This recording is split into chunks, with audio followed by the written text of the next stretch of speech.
MPH Sports Podcast. Talk sport and property with sports people discussing their careers and how property played a part in it.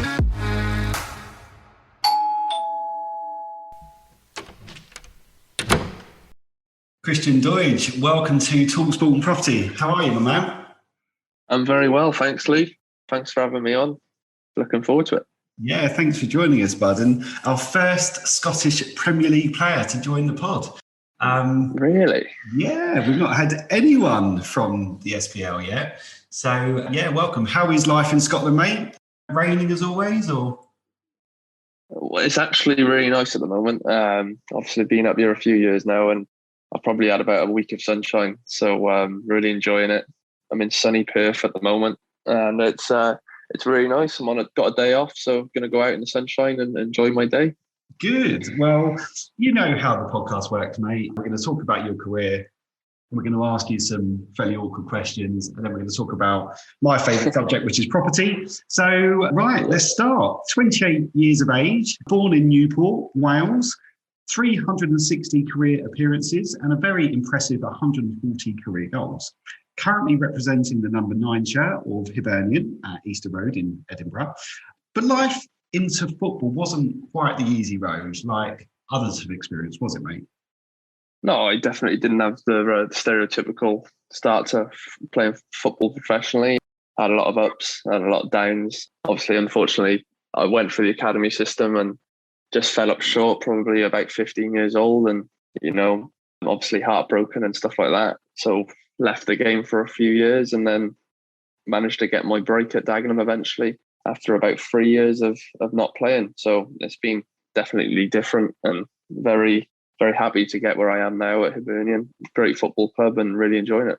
Good. Well, I want to take you back to the very beginning as a young lad. Now, where was grassroots for you, Christian? And who was your motivation behind playing the sport that we love? I think grassroots for me was just, playing in my local parks, local fields, makes me smile when I go back to see my parents and you see all those fields that you used to play with your dad and your younger brother. But my motivation was just, I just enjoyed it. It was just fun going out, playing, getting head to toe in dirt, run around kicking people. It was just amazing. It was just my school team, which was Hentless.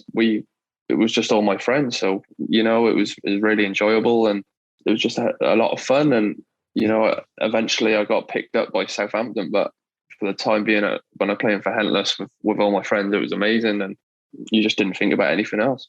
No. I was going to mention you've obviously been picked up by the Saints, but with you being based in Newport, how did that come about? Because you spent sort of 3 years at their academy, and how did that start? And did you enjoy your time there? It was surreal, to be honest. Southampton were a Premier League side at the time, and I remember the scout going to speak to my dad after a police tournament, and it was just like amazing. I felt like I made it already, and I remember the training facility was in Bath because we were way too young to travel to Southampton twice a week for training. So we used to have a little training base in Bath. So all the lads who played for Southampton of all age groups who were too young, they'd go to the same training base. And it was good fun. The only problem was that it's almost like they concentrated on the players who were Southampton based a lot more than us. That's how I felt, because we never actually probably went up to Southampton too often. And I can understand why, because it was so far away and it's hard for families to do that travelling. But it was really good fun. Unfortunately got released after a few years because probably felt like I wasn't good enough. Managed to bounce back then with getting a move to Bristol Rovers. Yeah, before we move on to Bristol Rovers, I'm keen to understand, do you think that clubs like Southampton, and I've been to their setup in Hampshire, it genuinely is one of the best I've ever experienced. It's amazing, isn't it? Yeah, first class training facilities. If they've got these, I guess, other setups dotted around the country, do you think is that quite common for the main club to focus on their hub and their micro sites, I guess we could call it for now? I guess they're considered secondary almost. Well, I don't know, because the setup that I come through, you had the likes of Gareth Bale, I think Lloyd James played for Southampton for many years. Tyrone Mings was there. Obviously, he got released eventually, but you know, they obviously created a lot of good players who come through the setup. So I think the terms of it being in Bath, I think that's not I didn't think that was a massive problem, because as soon as you get a little bit older and you improve, and they do the training with you. So if they think you're good enough, you go to Southampton a lot more regular, you know. Okay. But it was a really good time, you know, just seeing the Premier League kit and stuff like that, and you've got it as training kit, and it was amazing, and I really enjoyed it. And obviously getting the opportunity to play against like the likes of Chelsea and stuff like that, it was very strange, but really, really enjoyed it. Obviously, as you mentioned, things came to an end at Southampton, and then you were given another opportunity at Bristol Rovers. Were you more hopeful of a scholarship with the club? Yeah, but I was. So this is the funny story. So when I was at Southampton, I started playing rugby. So I was balancing the two, and I was just like, I'm really enjoying rugby with my mates. So when they released me, I was almost like, oh, at least I can play rugby with my friends a lot more often. And then I got scouted by Bristol Rovers. I was just kicking a ball about whilst my brother was playing football, and a scout came up to me and asked me if I wanted to go for a trial. So I went for a trial there, and you know, I was obviously there a few years, but I was just so underdeveloped. I was just waiting for that growth spurt. I was just too small. I couldn't compete, and you know, I kind of lost the love for the game because of I wasn't being able to do stuff that I normally done. And I think my last year at Bristol Rovers, they brought in like 4 lads over 6 foot, and it's just like, I can't compete with these lads. They're too strong. They're too physical. They're fully developed, and I was so small. So obviously got released when I was 15. And I remember my mum saying in my, like, when I was getting released in the meeting, he's like, you do know this guy's going to be a big lad. Said he's going to have a growth spurt soon. And they were like, we just don't think, you know, he's got what it takes, blah, blah, blah. So obviously I'm heartbroken about that. But I felt like it was probably a good decision at the time, because I probably wasn't good enough. But that's probably because I wasn't developed as a man yet, you know, and everyone else was. Yeah. So you were like, what, 15? 15, yeah. Wow. See, this was the brain frazzer for me when I was reading up ahead of our podcast this morning, mate, is that you spent 5 years at professional football academies. And as you say, in essence, you were released on both occasions, probably due to height. Basically, you're a centre forward. The club are looking for probably someone, as you say, that's north of 6 foot. They're bringing in other players to maybe play in that position. So would you agree that you were released on both occasions because you were too small, but whilst that was the outcome, you stopped playing football and started playing basketball? Now, correct me if I'm wrong. I'm pretty sure you got to be pretty tall to play basketball. So yeah. you got to explain this one to me. Okay, so I know it sounds crazy, right? You actually progressed quite well in basketball as well, didn't you? I was actually pretty good, Lee. Like, I couldn't believe it. So what happened is, the summer I got released from Bristol Rovers, we went on a family holiday to Orlando, and we went to a basketball game, and I just fell in love with it. I was just like, wow. Where I'm from in Cwmbran, it's not called Fairwater anymore, it's called Cwmbran High School, but it used to have a football academy and a basketball academy. Like, in Wales, strange, I know, but I just was like, I just need a different distraction. So I went home, and there was loads of people from my area who played basketball. So I just started playing basketball on Friday night in a sports hall. And I think after like two sessions, like the scout for the area was like, we'd love you to come to the academy. And it just picked up like that. And it was just so quickly. And I just picked it up so fast, and I really, really enjoyed it. It was so much fun. It was a nice distraction. It was really nice. That was what I was going to say, actually. Was it a nice distraction away from maybe some disappointment that you'd experienced at Saints and Bristol Rovers? And there is pressure, you know. I mean, you know, we've been close for a while, and you know, like obviously James been in the academy system at QPR, and there is pressure. And he's just been retained for the 15s next season up until. Oh, that's amazing. Yeah, it's great, but it is always that pressure, you know. Whilst we encourage him to play, like, you know, he's playing with his mates down the field, it's not the same, is it? No. Okay. But the good news is that you found your senses. All right. A couple of years later, you return to football in the 2nd division of the Welsh League. Now, you moved to a better club 3 times in 3 succession seasons, with the third side being Barry in the first division, scoring 16 times in 16 games. Now, did you feel like you were falling back in love with football after maybe a bit of disappointment, going into basketball, having a bit of fun, and actually being really successful at it? Coming back into football, I guess maybe the pressure was off a little bit?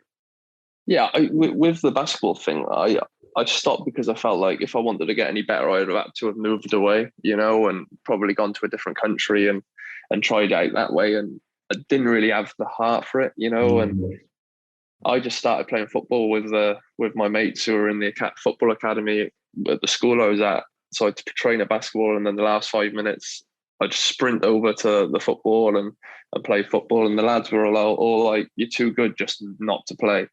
So I started playing with them, and they're all my best friends still to this day, and I just loved it at first because I'd grown so much. I was like Bambi on ice, couldn't run properly. The first touch had gone a little bit. But after about 6 months of playing, I was just, obviously, like you said, went through the leagues and got to Barry. And Barry was the first time I felt like a big club. And in Wales, I was that Barry. If you play for Barry, that's a really good thing. And I just couldn't believe it. I remember they had the Welsh training kit and I was like, wow, I would really want to go train there. It was it's the first time I felt like I was going to make a few quid in Wales. How old were you then? Maybe 18? No, I'd have been 19. Right, okay. That's a really good age to fall back in love with the sport again, and with a spring in your step, now that you've probably had that growth spurt as well. I know it was January 2013 you were picked up by the Welsh Premier League side. Is it Carmarthen? Carmarthen Town, yeah. Town. And you helped them win their title, first trophy in 5 years. And with scoring 19 goals that following season, it then attracted Newport for a trial. That didn't materialise. Was that a move that you wanted, and why wasn't the outcome successful if that was the move that you were hoping for? Well, yeah, I definitely really wanted it. That's obviously my local club, and I was working in the police at the time, so I had to go get a week off work. And no, sorry, not a week off work. I had to get a day off work, and I went on trial there. But I think the trial was more of a favour in terms of someone at Carmarthen knew someone at Newport, and they just tried to get me in for the last day. And it was the last training session of the season, so everyone was just messing about. They didn't have anything to play for on the Saturday, so it was just all good fun. And it was Justin Edinburgh who was in charge. God bless him. And he was brilliant. He was brand new, but I remember looking at the squad at the time, and they had 4 strikers who were on good money, who had good careers, and I was thinking they're not going to take a punt on a skinny lad who's playing in the Welsh Premier League. So unfortunately, nothing happened. So the Carmarthen manager put me in touch with an agent who he used to play with called Nathan Blake, and he came to watch a few training sessions, and he just said to me that he felt like I had what it took to get a professional contract. And he spoke to another teammate who was at Dagenham and Redbridge, and he managed to get it done. Yeah, that was the next part of the pod I wanted to talk to you about, really, because it was that following season in 2014, you signed for Dagenham and Redbridge. After you had a trial, you scored in both games. You had Billericay and also Spurs. Anyone that scores against Spurs is Doidge, as you know. I mean, that must have felt fantastic, because, correct me if I'm wrong, did you not also have the opportunity in going back to Bristol Rovers, the club that had refused a scholarship at the age of 15? Yeah, I had the 2 options of signing for Dagenham on a 2-year and then a Bristol Rovers for a 2-year, and I chose Dagenham. Bristol Rovers were in the National League at the time. Mm-hmm. Dagenham were in the Football League. Looking back now, I probably should have gone to Bristol Rovers because they jumped 2 promotions in the next 2 years, and I think the striker they signed scored a hatful of goals, so they're obviously creating a lot of chances. But for me, didn't think I was going to get that opportunity to play in the Football League, so I just had to take it with both hands when it was offered to me. And it was a big learning curve the first year. It took me a while to get up to speed, and not just physically but mentally.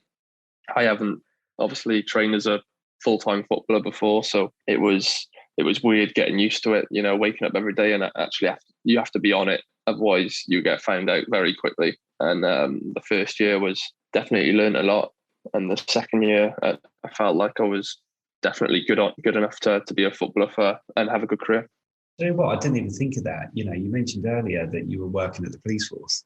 So to have a daily routine, and let's be honest, a fantastic career path, a good pension, it's safe, isn't it? And very. Correct me if I'm wrong, is your dad a police officer, or was he in the police force? Yeah, he was a policeman. To be honest, I've got my family tree is very police, so I think I was destined to go into it. But it was just that when I finished school, my dad was like, "You need to go get yourself a job," and it could have been anything. But it was the first thing I got into, which was like a good job. So I didn't really want to be a policeman, but it just seemed to happen. When I was only in the force for about 8 months, and I had an amazing sergeant who let me play when I was at Carmarthen, because not many people play like semi-professional and are in the police force because you're supposed to work a lot of weekends. But I had a really good deal with her that she'd let me have every Saturday off. She was amazing. How did that conversation go down with your dad? I'm just interested, because I think if my dad was in the police force thinking, great, you know, I'm so proud of him, he's coming through, he's showing great signs. I know he's passionate about his sport, particularly his football. But if I said, look, I'm thinking, I've been offered a 2-year deal by Dagenham and Redbridge, I would imagine the money's probably either similar or less. Yeah, it was less. Especially because I was playing semi-professional football as well. Yeah, so I had to take a massive pay cut. Right. What did he say? Because he was just like, do what you want to do, or do you know what? He was really, really supportive. It was more my mum. My mum was like, Christian, you've got yourself set up, you know, like, and she loves like me being home and stuff like that. And like, she loved the fact that I joined the police, got a good job, you know. But my dad was more like, you know what, go for it. Yeah. You've worked so hard to get an opportunity like this. Just give it a go, and if not, you can always come back and try something else. Because I tried to get a sabbatical with the police, but I hadn't been in the job long enough, so I literally had to gamble on the football, and I'm glad it paid off. Well, it did, but you know, I want to go back to that beginning at Dagenham and Redbridge, because you had a bit of a frustrating start with injuries and stuff, but you did eventually make your professional league debut against Cheltenham, I mean, a 1-1 draw. But then it was followed by your first professional goal against Luton Town.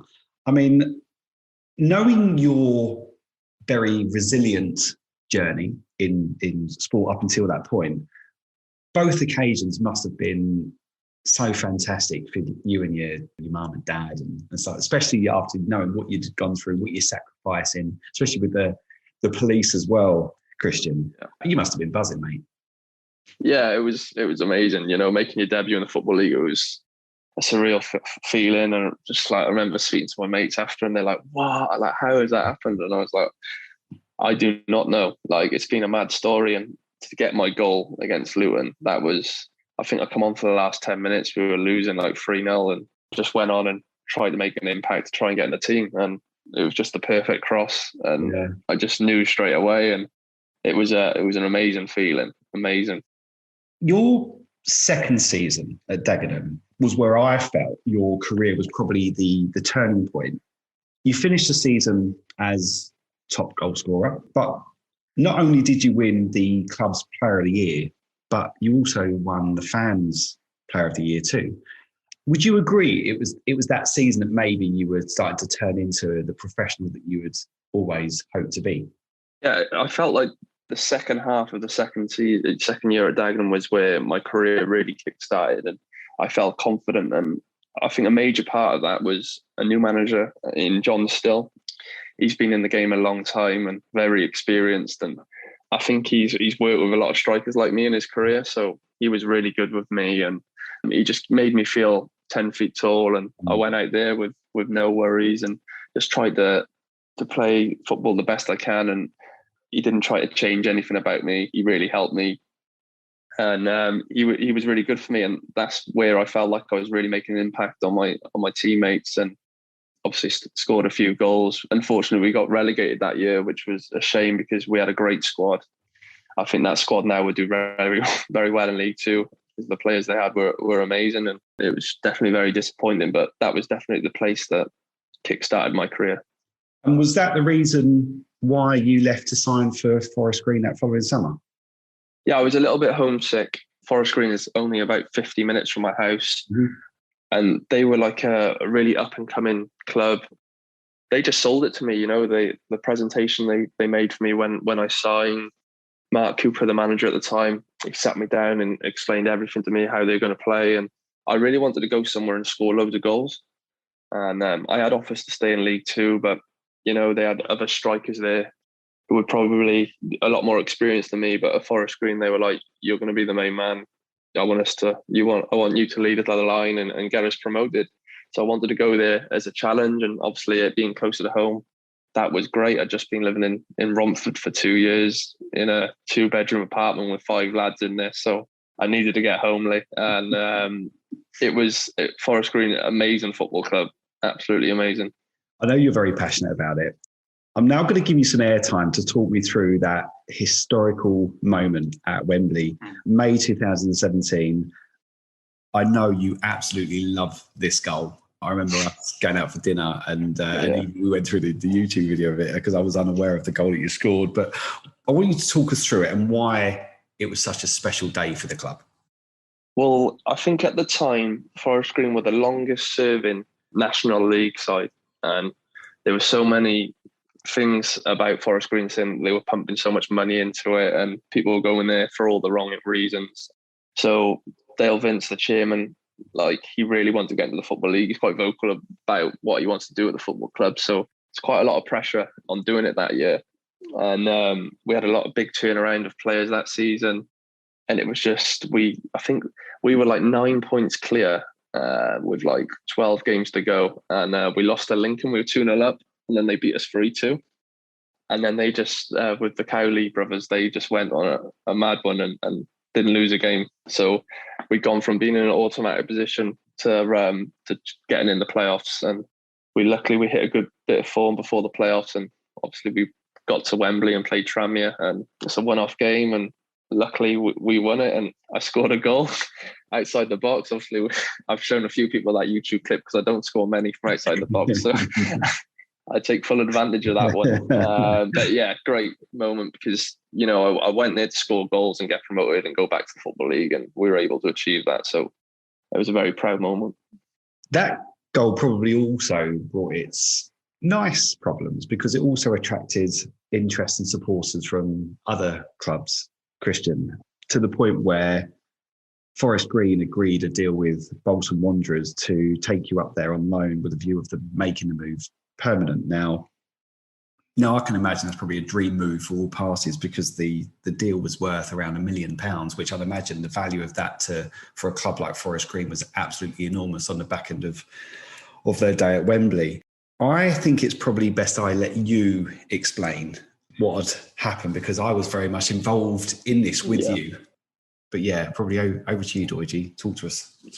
Yeah, so obviously you get your dream move. Bolton Wanderers, you used to watch them in the Premier League, and big stadium, good training ground.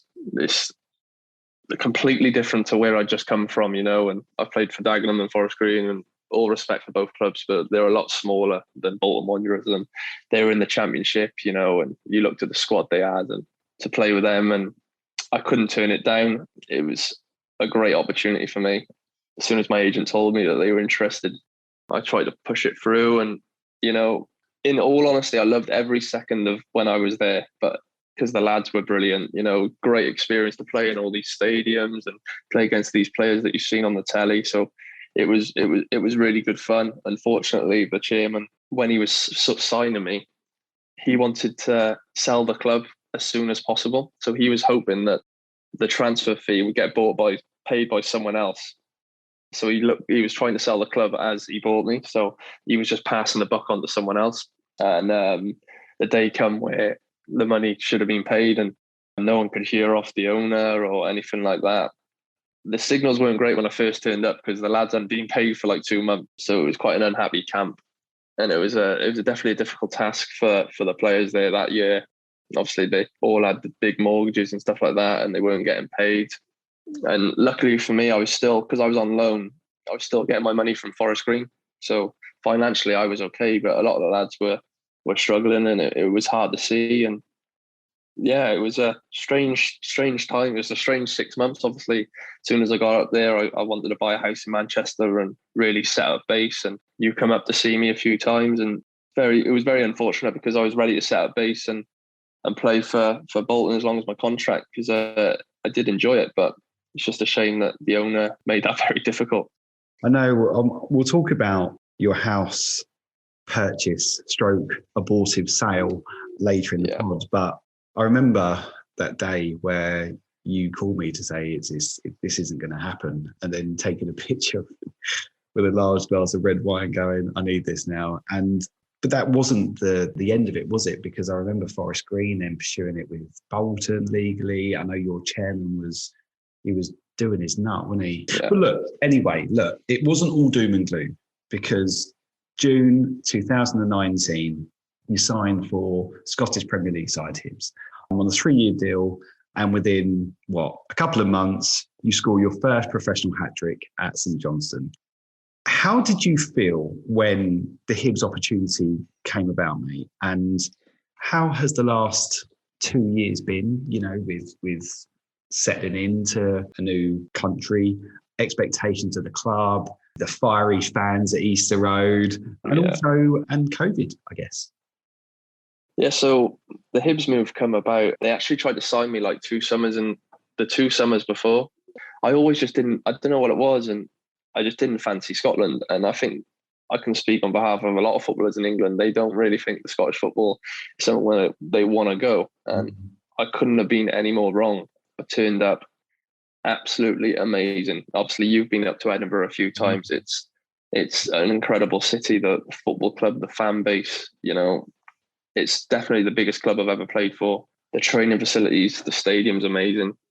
I'm really, really enjoying it. The 2 years have been great. The first few months took me a while to settle in. Obviously, moving a long way. You're not settled in and out of apartments till you manage to get something for yourself. And it took me a while to get settled in. The fans are on my back a little bit, but I think that's when I scored those few goals at St Johnstone, that really kick-started my career at Hibs. And, I haven't really looked back since. We had an okay-ish first season, and then COVID hit. We come 7th. We probably would have creeped into the top 6, I feel. But obviously COVID happened, and that was unfortunate. And then last year, we were amazing. We set out to get 3rd, because that's great for the club financially. And the club hadn't got 3rd in I think since 2003, which was a long time ago.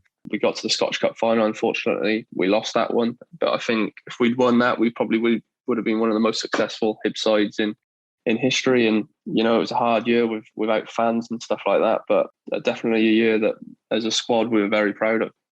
And I guess a season that you can build on as well. What's the expectations for this season? I mean, we're talking currently, today's date? The 26th of July. We're currently through pre-season. You beat Arsenal only, last week? So that was one of our last pre-season games. That was, yeah. That was great. And when does the season start for you, Christian? So we had our first Europa League, Europa Conference game last Thursday from a team in Andorra, and we won 3-0, and we got the second leg on Thursday. So we're flying out on Wednesday to play against them, and that's going to be a great experience.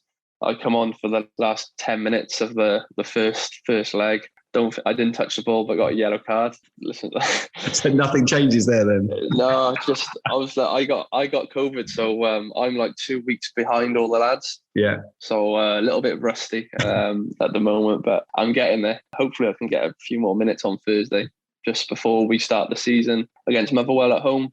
So really looking forward to it. Well, I say on behalf of everyone, mate, I wish you every success this season. Cheers, mate. Thank you. Right. Well, look, before we move on to the second half of the pod, we've got some questions. You ready for me? Yes. Number 1, who do you support? So my first game I ever went to watch was at Ninian Park to watch Cardiff City. So obviously love them, but supporting Cardiff City back then was not cool because they were Division 2, Division 3, no one in school supported Cardiff City, So I started supporting Man United. It's the whole Ryan Giggs effect. I think I can speak on behalf of a lot of people from Wales. That's why they support Man United. So I supported them till I was probably about 15 years old. And then as I've got a little bit older, I just want my local teams to do well. So I'm more passionate about Newport County. I go to watch them a lot when I'm home, and Cardiff City as well, because obviously that was my first game, and obviously they play at the highest level in Wales. So Manchester United to the side, and all my interest is on the Welsh sides. And I've got a lot of friends at Newport, and I still speak to them all the time. And Flinney there as well. Like, I know Flinney really well. He's a Newport lad, so just a team that I really want to do really well. And I probably say I support Newport. Cool. Who was your boyhood hero? But I guess we may well know now. But I've got another one. Good. So from watching Cardiff, Robbie Earnshaw. My dad's from Caerphilly, and he was from Caerphilly, so it's almost like I had that little thing, and because he's a goal scorer, and he used to do the front flip and stuff like that. So I used to absolutely adore him. But obviously, with the Man United thing with Ryan Giggs, he was obviously a massive part of my childhood. Have you ever tried the front flip? No. Can you imagine me trying to do a front flip? I'm all arms and legs, Lee. I know, that's what I'd break something. Who's the best player you've ever played with? Oh, I've played with so many. Obviously, my time at Bolton, you play with lads who've played in the Premier League. I always remember, I think Gary O'Neill was like 39, and in training, he was so good. And he always used to say, oh, my legs are gone, blah, blah, blah. And I'm like, if your legs are gone, I must be terrible, because he was amazing. And obviously, he had an unbelievable career. I think he got promoted from the Championship like 4 times. Yeah. Had a great career. But in terms of players that, like, people always ask that question when you join a football club, like, who's the best player? Ethan Pinnock, who plays for Brentford, just got promoted. The guy has everything. Very, very good player. And he signed from Dulwich Hamlet, and he joined us in the conference. I remember speaking to Mark Cooper, the manager. I was like, how has he never been picked up before? Absolutely incredible. 6'3", absolute wonder of a left foot, can run, so good on the ball. To see him play in the Premier League is unbelievable. So you called it early? Oh, from day dot, from the first 5-a-side, I was like, wow, this kid's got everything. A club that you wish you had played for but never did? I would have to say probably Newport. If all things went well after that training session, to get the opportunity to play for Newport would have been great. And even Cardiff, like, grew up wanting to play for either of those sides. So Cardiff's probably a bit out of reach now, but maybe at the end of my career, I could hopefully get the opportunity to play for county and play for the local side and try and get promotion. Well, what a way to end your career that would be. I think I know the answer to this one. Your favourite goal that you have scored? Is this obvious? Yeah, it would have to be the Wembley one, just because of the occasion and obviously the goal. Yeah. I don't dribble past people very often and smash it. That doesn't happen very often. So that one, definitely, probably. Yeah, that one. And do you know what? I really like my goal for Bolton as well, because obviously everything was going on behind the scenes and not knowing where I was going to be playing my football in like a month's time. So to get that goal against Rotherham and first Championship goal, when I was playing Welsh Division 2, I never dreamed of even playing in the Championship. I thought the Welsh Premier League would have been out of touch. So to get that goal, that was definitely a really that was good. That was a good goal as well. I remember that one. Yeah, that's similar though. That was I was just on the cusp of the box, just about my limit. But yeah, good. It was from our own corner, I think, and I headed it away. So just ran at the pitch, and we were practicing like volleys all week with one of the coaches, and one dropped to me, and I managed to score it. Yeah, the proudest moment of your career. Well, the Forest Green promotion was amazing. Obviously, because we worked so hard to get it that year, and the club I've never done it before, so it was like making history. I've had a few, even signing for Bolton. That was an extremely proud moment for me and my family. And obviously it didn't work out, but still got the opportunity to play in the Championship. Played against some great players. The best player you have played against? I've played against like some amazing players. The Celtic and Rangers lads. They're all internationalists. They play in the Europa League, the Champions League all the time. So in terms of who's just signed for Brentford. He was a fantastic player, but I think the one that sticks out for me is when I went on to the last half hour against Villa and Grealish just couldn't get near him. He was just incredible, and obviously he's having an amazing career now and playing for England, and he's a star, isn't he? He is. He's the future, isn't he? So I definitely have to say him. Watching the Euros, I think we're all hoping he was going to get more minutes on the pitch than he did. But he's just getting amazing. better and better and better, and his legs are getting bigger and bigger and bigger at the same time. He's got the best legs in football. I know. Every man admits it as well, don't they? A lot better than mine. The fixture you are looking forward to the most this season? It would definitely be the Edinburgh Derby. Lucky enough, to played in a few, and it's a great occasion. It's the best atmosphere I've ever played in, both at our place and at their place, both electric, and it's a great occasion to be in, and hopefully we can do a number on them this year. It's going to be a difficult game, but one that I'm definitely looking forward to. And just for confirmation, what team is that? Hearts, right, okay. And two more questions. What job would you have done if you wasn't a footballer, but I'm assuming the police force? So I was like a community sport officer, Lee, and I really enjoyed that. Yeah. But I couldn't see my future in the police force. I'm not sure I would have done it. I would have done something to do with like the community, but I would have probably tried to do something involving sport, because I love sport. I play so many different games I love everything. So I couldn't see myself arresting people or anything like that. That was just that's not in my makeup, So I probably would have gone down a sport route for sure. Probably would have done something to do with coaching, because with kids, and I love that side of the game and trying to improve people. Is that something you may well consider again in the future? Yeah, I think so. I need to do my badges, but coaching, as I'm getting a bit older, is definitely something that I'm interested in. There's a few things. Obviously, I'm 28, 29 next month, so something that I've got to really start planning. Mm. And lastly, you bandit. How's your golf going? Going actually really well at the moment. Yeah. I saw that ridiculous score you posted on Instagram last week. But this is the thing about golf, Lee, right? I couldn't hit anything for about 3 weeks, right? And obviously we're blessed up here with all the golf courses. And then I turn up at golf on a Sunday morning, I think it was, not expecting to play well at all. I got 44 points off 15. So obviously I've been cut.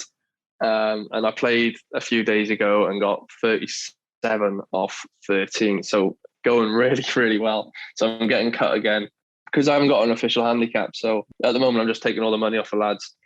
But I love it. Well, you need to get you up here for a game, because you'd love it up here. I would. Well, listen, mate, we'll have to pencil that in, but we're going to come back and talk property. Talk Sport and Property Podcast, sponsored by MPH Sports Property Academy. Download the app today from the App Store or Google Play by typing in MPH Sports, the trusted go-to app for sports people looking to buy or learn about property. Doidge, welcome back, mate. So, as I said earlier, look, you and I have been pals for a few years now. We'll obviously discuss how we met later on in the pod. But look, I know you're a property owner. When did you buy your first property, and where was it, mate? So first property it's when I come home from Dagenham and I was signing for Forest Green. So I must have been 23, 24. It was a 3-bed semi-detached. I was with my ex-girlfriend at the time. So we bought a house together. Absolutely loved it, in a lovely part of Newport. And it's currently rented out to a lovely family. And, it's nice to go back and drive past and see it. But yeah, I had it for a while now. Yeah, it's a lovely little house. Is it? I guess it was local to you. It's familiar to you. What sort of rent are you getting? I'm assuming, as you said, it was rented out, but is it still rented out today? It's something you still own? Yeah, so it's been rented for about 12 months now, which is good. I did have it for during COVID. Got hit with someone moved out, and then I needed to change my mortgage to buy to let, and it killed me because I couldn't get a mortgage because of COVID. So I was having to pay that mortgage, and I was overpaying on it as well. So, I had it on a 10-year fixed rate. So obviously my mortgage payments were high, so it crippled me a little bit. One of the negatives of being an athlete, mate, isn't it? Is unfortunately getting a mortgage on a residential basis is the terms are not favourable. No, But luckily, I've got a really good mortgage advisor in Niall. You do, and Niall is obviously. In fact, I use Niall because of you. All them years Yeah, ago. I know. Yeah. God, the amount of work he gets off me. He's a good lad, isn't he? Yeah, great guy. Okay, great so guy. that's now on a buy-to-let. Cool. Is that the only other property apart from the one that you've got in Edinburgh? Is that the only one that you own? Yes, obviously we had the one in Manchester, but that fell through, unfortunately. But yeah. So just got the two. Definitely looking to buy a few before I retire. Yeah. See, I know because of obviously our thousands of conversations in the past. I know property's always kind of fascinated you. And being from Newport, I need to ask, why didn't you buy more when you were obviously younger? I think the bottom line is I probably didn't have the money. Obviously, I had a good career in terms of games and goals and stuff like that. But the level I've played at, you're not really financially earning as much as you'd like to. Yeah. Like I've obviously done well to get my house in Wales, and my mentality when I was younger was just trying to pay off as much of that mortgage as I could. And obviously, when I went up to Edinburgh, it was obviously expensive again. Edinburgh's not cheap to live, and the stamp duty and stuff like that. But getting a bit older now, investments are getting a little bit better and getting a little bit more money in the bank. So definitely gonna look to buy a few more. Okay. I know that part of Wales is quite expensive, but I mean, 5 years ago, I mean, prices were obviously a lot cheaper, rents were strong. I mean, in your opinion, they would have been really sound investments, wouldn't they, on a buy-to-let basis down there? Definitely. I was actually, my mum and dad have just come back from Wales, and they were saying that I think Newport, like that kind of area, has gone up the most in the UK or something like that. And that's a lot to do with the Severn Bridge, the bridge from Bristol to Chepstow. Obviously used to be a toll, but now it's not. So I think a lot of people from Bristol are moving over because the houses are cheaper than obviously Bristol. So that's put the prices up in Wales a hell of a lot. And I think if I could go back 5 years, I probably would have tried to save a little bit more money and get another one. I know, I must be honest, the amount of athletes I've talked to about who are thinking, I'll do it next year or I'll do it the year after, whatever. Yeah. Just got to do it. Just got to do it. That's the problem, isn't it? The reality is you always look back and you think, I wonder what the prices were then. And in every 10 years, the fact remains, statistically, is that the market always improves. I know. So, I mean, look, my mum lives in South Wales, and she bought... Blaenavon. Yeah.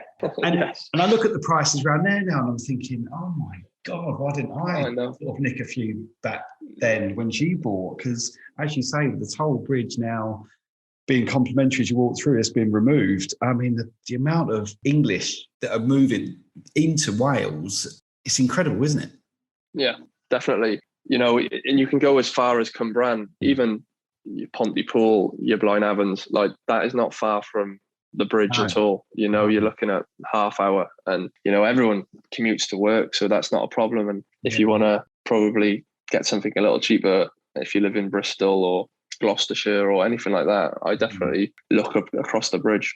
So in your opinion, I don't know if you sort of still track or monitor the markets in Wales, where would you suggest are the property hotspots? Well, where were they and what are they right now? Particularly, I'm looking maybe the buy-to-let stuff. We've bought about, I think the figures now are about 120 properties this year so far. None of them have been in Wales at all. So if I was going to focus, if anyone listening was looking to focus on the Wales market, where would you steer us towards? Come on, give us some inside knowledge. Okay, so I would say, so I'm obviously from Newport, but Cwmbran is right next door, and that's where I was born and raised. So that's the area I know better than anywhere. Yeah. And there's a place called, so all my friends, obviously, they're looking for houses, they're doing this, they're doing that. And I'd say the prime places would be like, in terms of like quite cheaper properties that you could rent out and buy a few of. You're looking at your Crossy Killiogs, try and pronounce that one. Llanarafon, Pont Newydd. It's just because it's a lovely place to live. You might need to WhatsApp these over to me, mate. I want you to buy you one. Buy me one. We can do that. But it's just because of the primary schools, really nice primary schools, nice secondary schools, really close to the M4. Not far from the city centre, not far from Newport. It's a great place to live because you're half hour from Bristol and you're half hour from Cardiff. You're right in the middle and you're just off the M4, which can take you anywhere. Fantastic. Okay, look, Chris, you and we were introduced to each other by our mutual friend, Mark Roberts. Great guy. You still stay in touch with Mark? Yeah, I still speak to him a little bit, not as much as I probably should. Me and Mark played together at Forest Green, and unbelievable guy. And obviously, I'm seeing what he's doing now with on Instagram, and it's very motivational. He helps you get up in the morning, doesn't he? But yeah, he was a great guy. You'd see why he's been captain his whole career. Like so much leadership qualities, and a really good guy. Yeah, no, he's done some great stuff and some fantastic education pieces as well, actually. So he called me to say that you were looking to buy a property in the Manchester regions, following obviously your move to Bolton. We then met and spoke, etc., etc. What made you, as a player, consider me representing you with property, Chris? So I think what appealed to me was getting a good deal, and obviously, I wanted to concentrate on the football, not have any distractions. So for someone to sort out all the negotiations and make my life a lot easier, and you certainly done that. Obviously, it was a stressful time with the deal. We didn't know what was going to happen, but, you definitely helped me. And even my one in Edinburgh, it just takes the stress off you as an individual, because a lot of the time you're trying to buy a property when you've just joined the football club. So you're trying to settle in.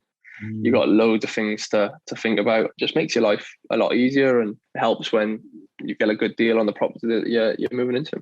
So would you say settling into a home has a real positive impact on the whole transition from moving from club to club, personally? Yeah, I think it's massive, and probably speak on behalf of a lot of footballers. As soon as you get to a football club, majority of the time it's a new city, somewhere you've never lived before. Yeah. So you want to set up base as quick as possible. I think in your career, it's just as important to have a good life outside of it. And if you're comfortable and you're mentally in a good place, you're going to perform better on the weekend. So for me, definitely, as soon as I go to a football club, I want to be settled straight away and move into a property as soon as possible, which is your own. I think when I first joined Hibs, they put me up in an apartment with another teammates, and you'd have it for like 2 weeks, and then you'd have to move somewhere else, and then they try and find you a hotel to stay in. And I remember it was August, so it's Fringe Fringe Festival in Edinburgh, and it's every day there's something going on, so that prices just fly up. So they were like, oh, if you want to stay in this apartment, it's going to triple in price.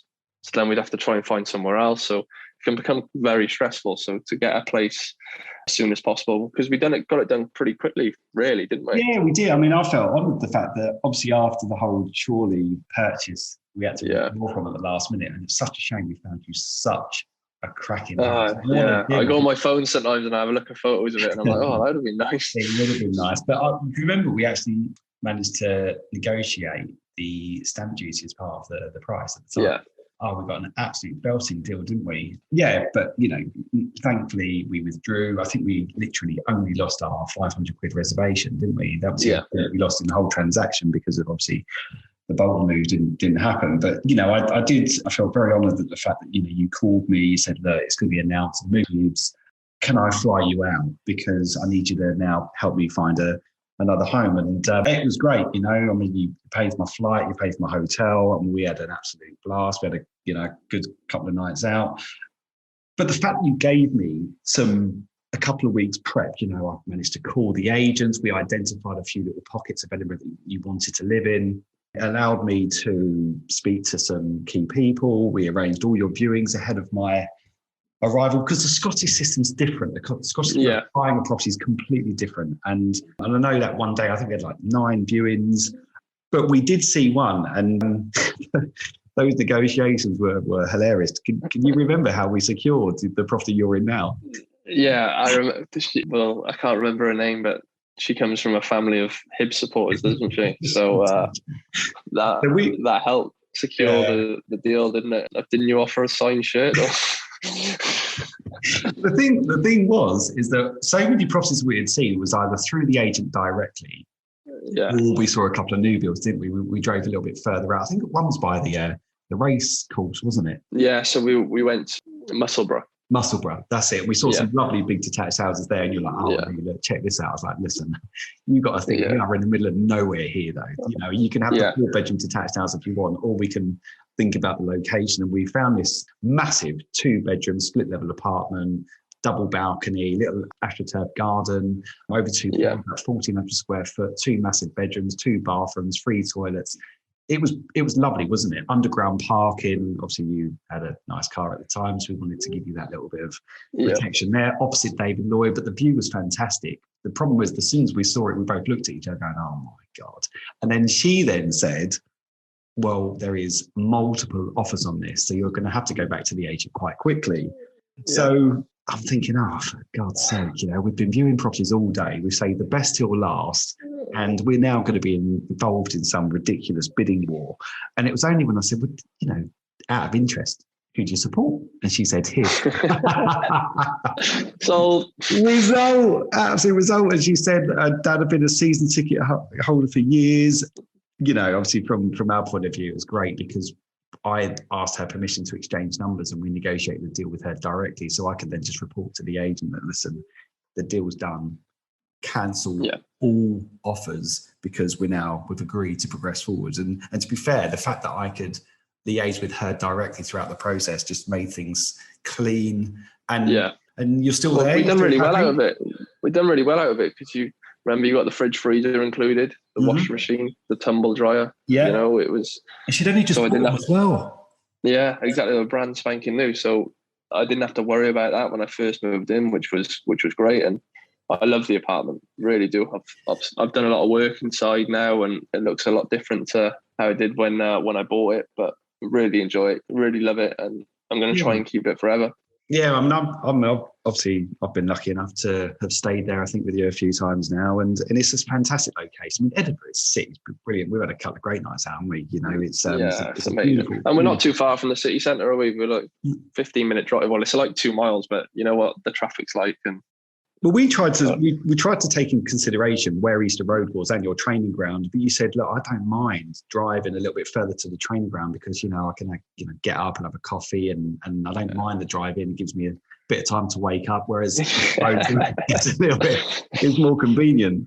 I mean, I want to talk about, I mean, you know, I take enormous pride in the workshops that we do, and we help, you know, sports clubs, and you kindly referred me to the head of education at Hibs, who was also equally as keen to get me out there and do a talk with the boys and stuff. Obviously, COVID prevented that at the time. Do you ever experience any form of educational workshops at Hibs, mate? And if you don't, do you think that's something actually some of the boys would embrace? To be honest, I haven't. I think the Scottish PFA have come in a few times on little workshops, but we definitely don't do a lot. Obviously, getting you in, I think that would have been massive for us in terms of there's a lot of young lads coming through at Hibs. They build their academy is really good, so they're trying to get players into the first team all the time. So they're getting money at a young age. For example, that we got young Josh Doidge, 19 years old, played 35 games last season, going to have an unbelievable career. So I tried to get him in touch with you as soon as he signed his new deal. So with you coming in and being that face, you know, I think it would be great for these young lads, because I think that's the first thing they should do as soon as they come into a little bit of money is to buy a property as young as they can. Thank you for that intro to Josh. I mean, we've spoken a couple of times, and we were going to, because of his age, I was very keen to involve one of his parents. That was the reason why actually the Zoom call didn't happen. And with obviously him being based in Scotland, we couldn't meet. But that's the good thing about it. You know, he's 19 years of age. He's got plenty of time to revisit that conversation. I'm sure at some point throughout the season we'll pick it up again. Chris, if you had the money and the more knowledge on the subject of property investment, do you think that you would have bought more properties in your career? And do you think, knowing how to buy them in a more tax efficient way, these could complement your retirement, I guess, and help with that transition after football? Yeah, I'm definitely not afraid to buy more properties. I'm excited about it. I'm waiting probably to do it. I'm probably going to try and do one as soon as possible. But obviously it's financial, really. You know, have we set your property company up yet? Yes, that's literally sitting there waiting to be used. I'm looking forward to that, actually. I feel quite good about it. But yeah, I think if I had the money, I definitely would add a few more. I've had different circumstances where I wasn't able to invest at certain times, but I'm definitely in the market right now to do something, and looking forward to getting a few more. So is that your way of telling me to, get to work? Right, fine. Okay, we need to do that. Look, mate, I know you're pushed for time. I can't thank you enough, mate, for firstly coming on the pod.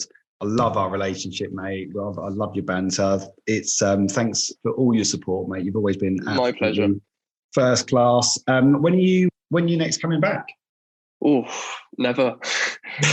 No, I don't know. It's just as soon as we get a bit of time, maybe the next international break, I'll probably try and get home. Yeah. And that's the thing. Every time I get a bit of international break, I don't really go anywhere but Wales, to be fair, because I need to catch up with my mum and dad or go abroad. So I don't get the opportunity to get down to London too often, but we definitely have to sort something out. Well, maybe I'll come up to you at some point. If we can get in front of the boys, we'll do a workshop there, then me and you can go out and play some golf. And yeah, that would be great. That'd be really good. Doidge, wish you every success this season, mate. Thanks again for coming. Thank you, Lee. Catch you soon. Okay, thanks, mate. See you later. Bye-bye. Bye. You've been listening to Talk Sport and Property. Visit the App Store and download the MPH Sports app today, or keep up with us over on Instagram.